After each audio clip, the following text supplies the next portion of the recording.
I think the West is a community of shared values as well as a community of shared interests, and the two go together. The common interests in many respects stem from the common values. And it's no accident that if we go back to the 19th century, the world's democracies, which started off in the Atlantic space, have tended to be on the same side when it comes to major geopolitical disputes.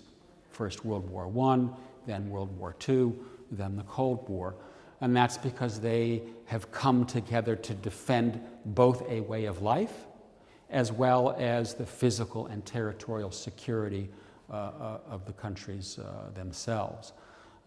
And I think the key question that we have before us today is that West going to hang together? How resilient is it in the face of polarization and in the face of populism? And it's a critical question because I think the West has been and needs to continue to be the anchor of a liberal rules-based system.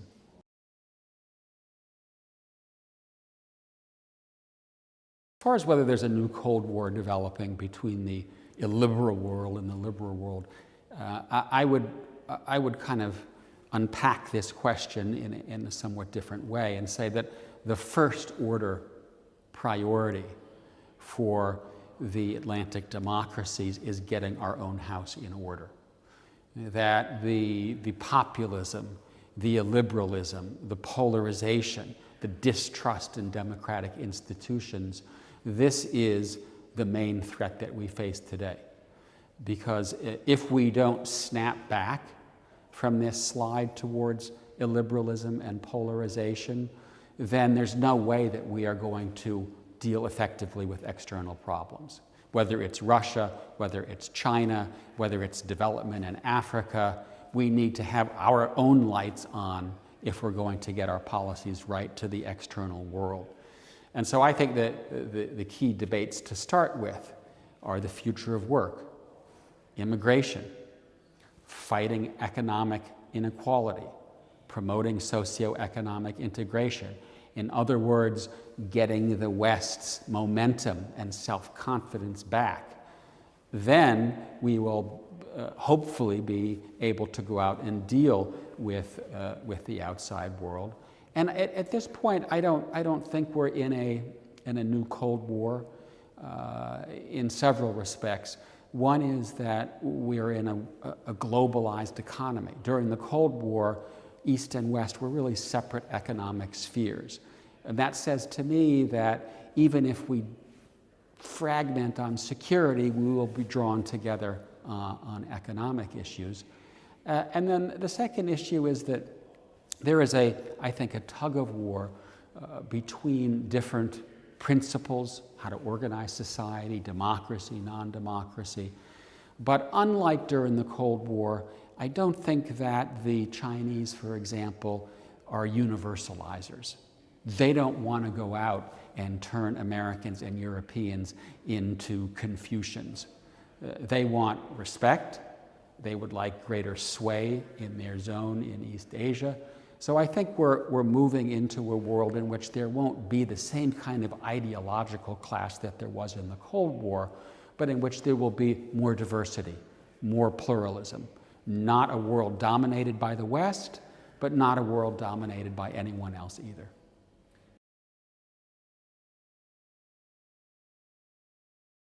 One of the reasons that I would be optimistic about transatlantic resilience is that the relationship is very sticky.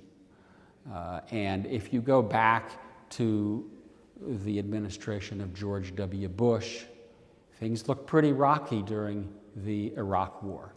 There was a fundamental difference of opinion on a key question of war and peace. Well, what happened during Bush's second term? Essentially, the United States and Europe were drawn back together. Out of necessity as much as choice, the two parties remain each other's best partners. Barack Obama came into office to some extent as a post-Atlanticist. He wanted to go out and build new partnerships with emerging countries around the world. He left office a convinced, dedicated Atlanticist.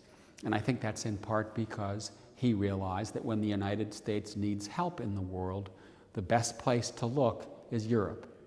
When you call the Chinese, when you call the Indians, when you call the Brazilians, they probably will hang up the phone. When you call Brussels or Berlin or Paris or London, you may not get everything you want, but you will get a good faith effort to offer whatever is available. I don't see that changing anytime soon. And I think in some respects that's one of the reasons that President Trump, who started off calling NATO obsolete, who indicated that he might withdraw the United States from NATO, has seemingly backed away from that position and now is welcoming the increased defense spending that's taking place on the European side, and I think has realized that in the end of the day, the United States needs its European partners. If the U.S. is going to lighten its load internationally, the best place to look for help is Europe.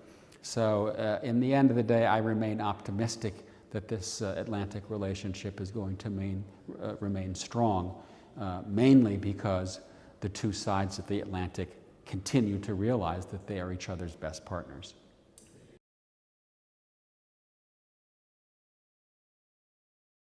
Opinion surveys do show that on both sides of the Atlantic, younger voters care less about traditional geopolitical issues, and they care more about climate change, and they care more about institutions, human rights, what you might call some of the softer issues on the agenda. And I think that's in part because they don't have the same historical memories. And so I do think that it's important for those of us who do come from the older generation to make the case, to appeal to our younger cohorts, to invest in this relationship. I also think it's to some extent easier at a time when illiberalism is on the march, at a time when Americans and Europeans alike can look at Russia, can look at China, can see that the Chinese are making inroads in many parts of Europe, in Africa, Belt and Road is coming, and they can see a different way of life, a different set of values. And in that respect, they may be more likely to say, we need to make sure that the Atlantic space remains the anchor of liberal values and a rule-based order.